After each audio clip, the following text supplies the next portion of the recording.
La sphère professionnelle et sociale. On en a parlé, c'est clair.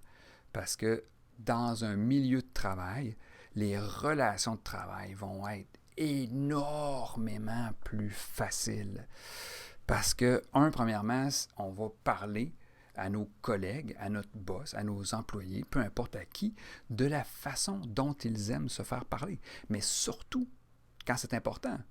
Parce que, comme je dis souvent, ne pas parler de la bonne façon pour dire que, je sais pas, hey les enfants, venez manger du gâteau, peu importe comment je vais leur dire, hein, je ne sais pas si vous avez déjà eu l'expérience, hein, si on répète viens prendre ta douche, on crie dans la maison, ils ne nous entendent pas, mais si on dit viens manger du gâteau, tout le monde nous entend.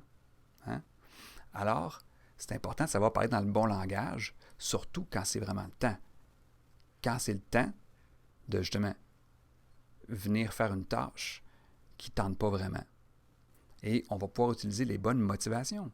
Parce qu'aussi, quand on est un employeur, par exemple, on va se dire, ah ben tiens, je vais donner des bonus à mes employés.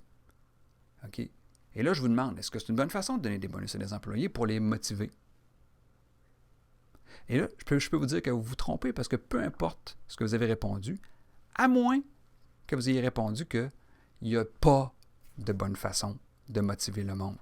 OK? Il y a 6 façons de motiver le monde. C'est ça la bonne réponse.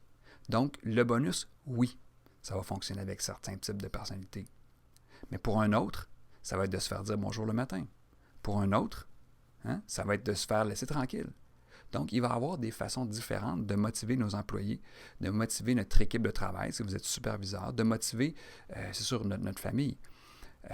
Si vous êtes à votre compte, ça va aussi vous permettre de connecter avec vos clients à leur niveau, en les convainquant avec des arguments qui vont les chercher eux. Et non les arguments qui viennent nous chercher vous. Hein? Agent d'immeuble, par exemple. Hein? Un agent d'immeuble qui présente une maison à un client. Vous avez vu quand je vous avais parlé des deux, juste des façons de voir le monde, là, les émotions puis le factuel. On pouvait plus. Hein? On peut-tu imaginer dès maintenant que la personne qui est factuelle va beaucoup plus s'intéresser à comment que la maison est en bas de son évaluation, combien il y a de pieds carrés dans le terrain, hein? On va y aller factuel. Mais si la personne, c'est plus par les émotions qu'elle voit le monde, alors on va plus parler de, vous voyez comme la maison est chaleureuse, vous voyez comment le quartier, hein? Les voisins se parlent ici, c'est formidable. On va y aller beaucoup plus dans ce qui la touche, elle.